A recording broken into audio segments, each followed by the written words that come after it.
आदरणीय प्रधानाचार्य महोदय, देव तुल्य गुरुजन वृंद, प्रशंसनीय परिचारक गण और प्रांगण में उपस्थित मेरे प्रिय भाइयों और बहनों, आप सभी का स्वागत और अभिनंदन है। चित्रकार अगर चाहे तो रंगों से तस्वीर बदल सकता है। युवा अगर ठाने तो देश का तस्वीर बदल सकता है। नमस्कार, मैं श्रेया यादव, कक्षा 12 जीवन की छात्रा, आज आप लोगों के समक्ष उपस्थित होकर क्या भारत को विकसित राष्ट्र बनाने के लिए निजीकरण और उदारीकरण की आवश्यकता है, इस विषय में मैं अपनी बहनों के साथ कुछ विचार साझा करने के लिए उपस्थित हुई हूँ। महोदय, मेरा विचार यह है कि उदारीकरण से बाजार में प्रतिस्पर्धा बढ़ती है। कंपनियां ग्राहकों को नवाचार करने और आकर्षित करने के लिए नए सेवाएं और प्रदान करती हैं, जिससे अर्थव्यवस्था में गतिशीलता आती है।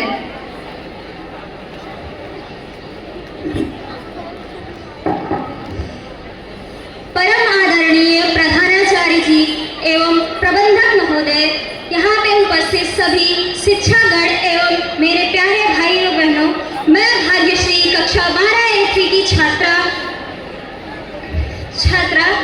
आज यहाँ पे क्या भारत को एक विकसित राष्ट्र बनाने के लिए अधिक उदारीकरण एवं निजीकरण की आवश्यकता है, इसके विपक्ष में मैं अपना मत रखना चाहूंगी। महोदया, जैसा कि मेरी बहन ने कहा कि भारत को एक विकसित राष्ट्र बनाने के लिए हमें उदारीकरण एवं निजीकरण की आवश्यकता है, मैं इनके बात से सहमत नहीं हूँ, क्योंकि अत्यधिक उदारीकरण एवं निजीकरण से असमानता बढ़ती है, सामाजिक न्याय कमजोर होता है, राष्ट्रीय और सार्वजनिक कल्याण से समझौता हो सकता है।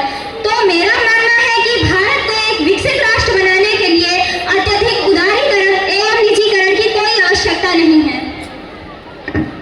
इस प्रांगण में उपस्थित प्रधानाचार्य जी, प्रबंधक जी एवं मेरे प्यारे भाइयों और बहनों एवं शिक्षकों, आप सभी को मेरा सादर प्रणाम। मैं कक्षा 12 जीवन की छात्रा हूँ। मेरा नाम अनुषा पाल है।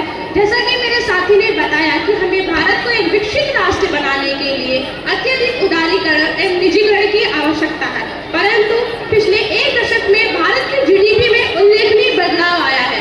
वर्तमान मूल्यों पर भारत की जीडीपी 2014 एवं 15 में रुपए 106.57 लाख करोड़ से बढ़कर 2024-25 अनुमान युग में 331.03 लाख करोड़ हुई है, जो कि केवल मात्र 10 वर्षों में लगभग 3 गुना वृद्धि है, जो कि 10 वर्षों में इतने बड़े परिवर्तन की तरफ ले जाने में समक्ष बना। परम आदरणीय प्रधानाचार्य जी, प्रबंधक जी और यहाँ पर उपस्थित शिक्षक एवं शिक्षिका एवं प्यारे भाइयों एवं बहनों, मेरा नाम तुलसी तिवारी है। मैं कक्षा 12 जी2 की छात्रा हूँ। जैसा कि मेरी पक्षी बहनों ने बताया कि भारत को विकसित राष्ट्र बनाने के लिए अधिक उदारीकरण और निजीकरण की आवश्यकता होती है, लेकिन मैं इनकी बातों से सहमत नहीं हूँ, क्योंकि एक महाशक्ति अधिक उदारीकरण और निजीकरण की कोई आवश्यकता नहीं होती है, जिससे एक अधिकार का जन्म हो सकता है जो इससे आगे पूर्व कोई आ नहीं रही है। अतः मेरा मानना यह है कि भारत को विकसित राष्ट्र बनाने के लिए अधिक उदारीकरण और निजीकरण की कोई आवश्यकता नहीं है।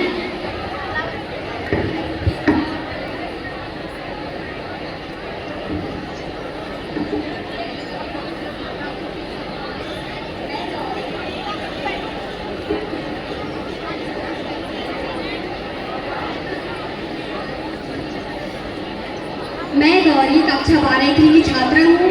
अभी जो मेरी बहनों ने कहा, मैं इनकी बातों से असहमत हूँ, क्योंकि मेरा मानना है कि अगर उदारीकरण और निजीकरण को बढ़ावा दिया जाए तो सरकार का वित्तीय बोझ कम हो सकता है और घाटे में चल रहे सार्वजनिक उपक्रम को चलाने की जिम्मेदारी से मुक्ति मिल सकती है। इस बजट का उपयोग सरकार शिक्षा, स्वास्थ्य और बुनियादी ढांचे और सामाजिक क्षेत्रों में कर सकती है।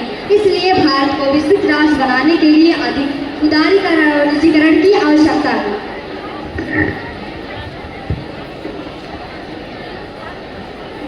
मैं शिवांगी पाल कक्षा 12 जी2 की छात्रा हूँ।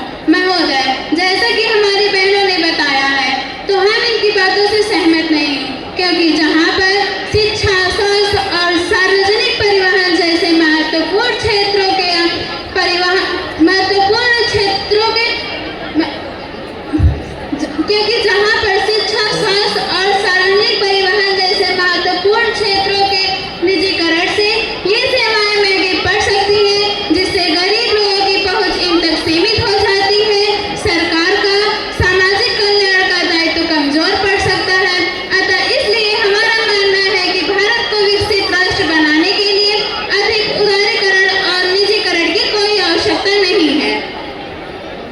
महोदय, मेरा मानना है कि निजी कंपनियां लाभ के उद्देश्य से काम करती हैं, इसलिए वे ग्राहकों को बेहतर सेवाएं और ध्यान केंद्रित करने पर मजबूर करती हैं।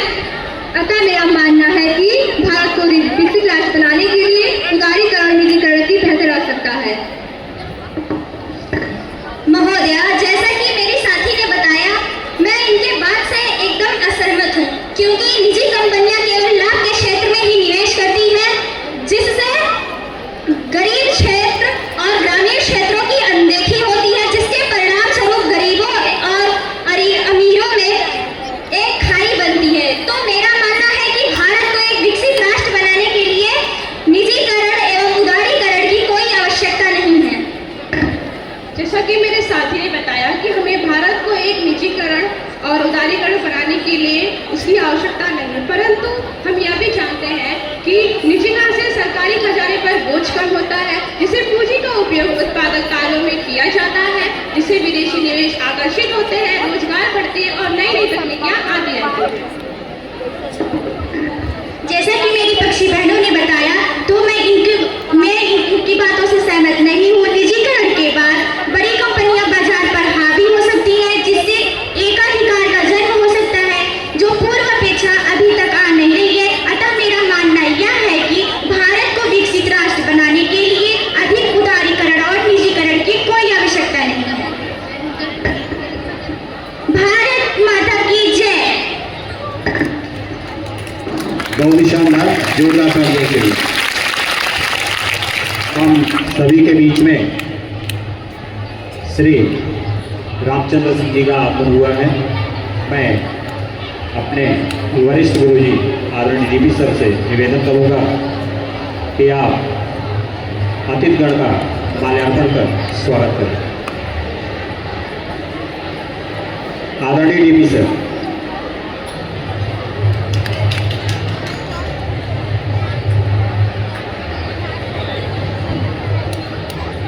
मरने के बाद भी जिसके नाम में जान है, मरने के बाद भी जिसके नाम में जान है, ऐसे जाबाज सैनिक हमारे देश की शान है।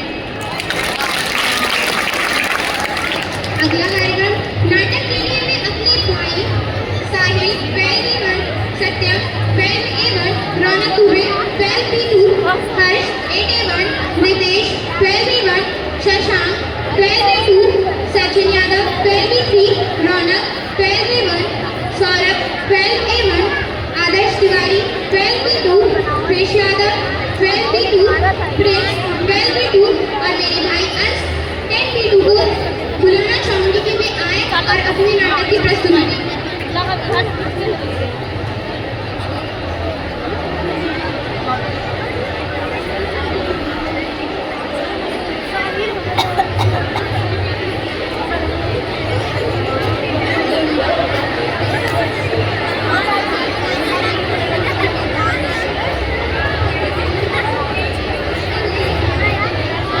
जो भी हमारे अनुशासन व्यवस्था को देख रहे हैं, एक बार नजर दौड़ाइए। और मैंने कहा था कि प्रोग्राम जब हो तो थोड़ा सा व्यवस्था आप लोग दे दीजिए, ठीक है। सबको पहले बैठाइए, कोई बच्चा घूमेगा टहलेगा नहीं, सबको बैठाइए पहले।